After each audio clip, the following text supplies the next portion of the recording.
the Horizon TV show gets canceled, the Watch Dogs movie starts production, and Ubisoft is still making terrible decisions. All today on TouchPad. Hello and welcome to Cross Circle Squared. I am Benny Gerkman and this is TouchPad, your daily video game news show.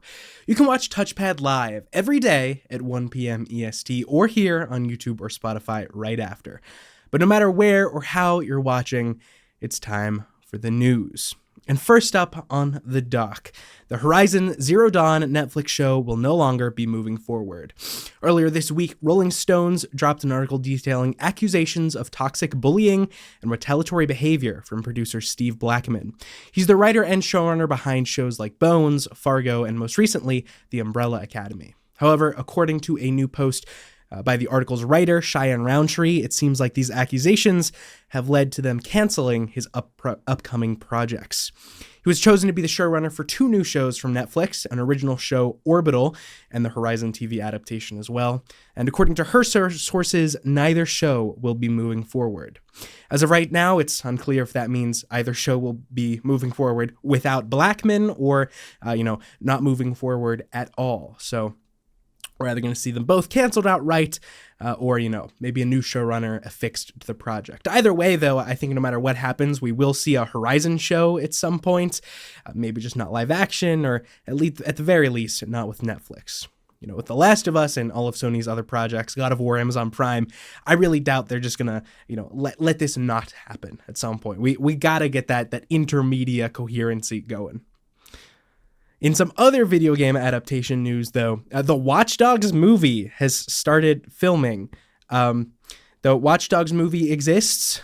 This is following reports from Deadline earlier this year, which reported that the Watch Dogs project had Sophie Wilde and Tom Blythe both attached. We also did know that the production company New Regency was behind the project. They've recently put out The Bike Riders as well as The Creator last year. They also did Little Women and a bunch of other pretty good stuff. But other than that, we don't really know much information on the movie so far. The slate shown in the image does have Matthew Turry coming in as director. He doesn't have many credits, but his most recent film, The Deep Dark, does have 100% on Rotten Tomatoes. Despite the fact that it only has 9 critic reviews, I think that's still pretty impressive. But otherwise, nothing really name recognizable for him, I think. This is certainly a movie that is happening, and it might come out, and I might watch it. I don't know. We'll see.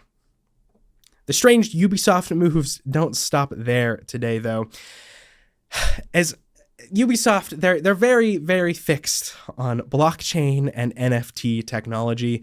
And yesterday, they announced a partnership with Japanese Web3 company Double Jump Tokyo. They announced Ubisoft was partnering with them to help bring new technologies to Ubisoft's Championsverse Web3 PvP game. Ubisoft has also partnered with other well-known companies in this space like QORPO World and Surgents.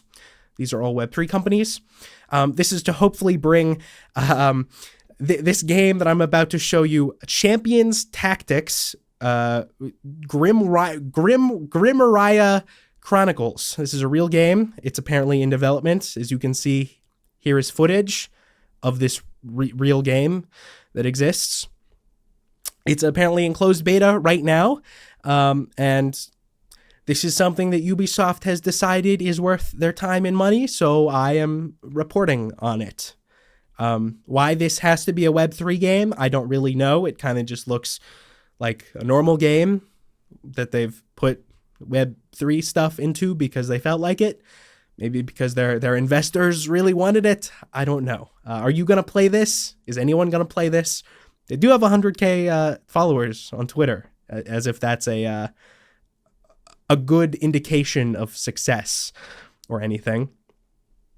We do have some more sad news, I guess, for video games. Web3, very sad news. More sad news. Wii U enjoyers. This is the worst news you're going to hear all year. Actually, probably not, since there was worse news earlier this year, but it's finally fully, completely dead. The Wii U It's in its grave, finally put to rest. Nintendo stopped repairs for the device. In the last region that they were available, that was Japan. Last year, Nintendo announced that they would be stopping as soon as the company ran out of spare parts there, and that time is now. Repairs were already unavailable in North America and Europe for basically years, and new consoles were done being sold even before that. The eShop shut down just last year, and multiplayer services were shut down in April. I did report on that. It was sad to see, meaning that, at this point, there is nothing left for the Wii U. Nintendo has stopped servicing it. They've stopped supporting it. Through every official avenue, the Wii U is dead. Long live the Wii U, or maybe short live the Wii U. Either way, it's still dead. It appears that Sony will be making an appearance at the Tokyo Game Show. They've signed up to be an exhibitor for the event. Xbox has shown up a few times in the past. They seemingly won't be there this year. Sony has come a few times before. Last year they were there, but in a very limited capacity. They were just showing off some indie games. This year, however, Sony is listed twice under Family Game area and the General Exhibition area. So we're likely going to be seeing Astrobot or Lego Horizon. They're two family games slated for this year.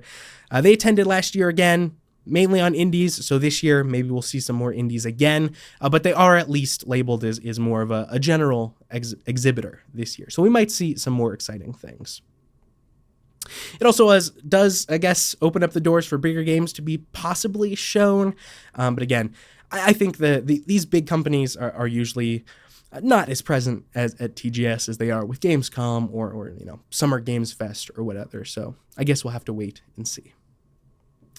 Okay, our final news story for the day. Atlas is hosting a showcase for Metaphor ReFantazio. That's on July 5th, 11 p.m. EST. According to the YouTube description for the stream, they'll be focusing on the characters and the story of the game. Metaphor is set to release October 11th, so this probably won't be the last time we see the game, but with just how much that Atlas has shown us already, I don't know. Are Atlas fans really excited for even more footage of this game that they're going to play and discover for themselves? I don't really know. Hopefully they have something media at least to show if there's a whole showcase about it. But again, July 5th, 11 p.m. EST. Link below if you'd like to sign up for the notification for it. Okay, and finally, let's go into the day's releases. Today is the big day. If you're David in chat, or if you're probably actually millions of people that are, for some reason, excited about this game, Zenless Zone Zero has released to PC and iOS. It has an 81 Metacritic so far. That's pretty fairly positive, and all the buzz around it has actually been pretty good. Eurogamer's Jessica Orr gave it a 4 out of 5, saying that it's a fusion of ultra cool action and slice of life goofiness. GameSpot's Ethan Anderson gave it a 7 and says that it lacks meaningful challenge, but the fun and vibrancy still outshine the issues. No other releases for today, but Nintendo did announce Nintendo Switch Online titles for the month. We're getting Urban Champion, we're getting Golf, we're getting Donkey Kong Jr. Math, Mach Rider, The Mystery of Atlantis, Solar Jetman, and Kerba Triangle. So all NES games, I'm fairly certain here. Thanks to Noble, by the way, on Twitter for the screen cap. It's only available as like the thumbnail for the video. They didn't actually just post this image anywhere for whatever reason. I don't know. Nintendo things. All right, that is all the news for the day. Thanks for coming in and watching live or afterwards. I always appreciate both. As always, I am Benny Gurkman. This is Cross Circle Squared. I will see you tomorrow.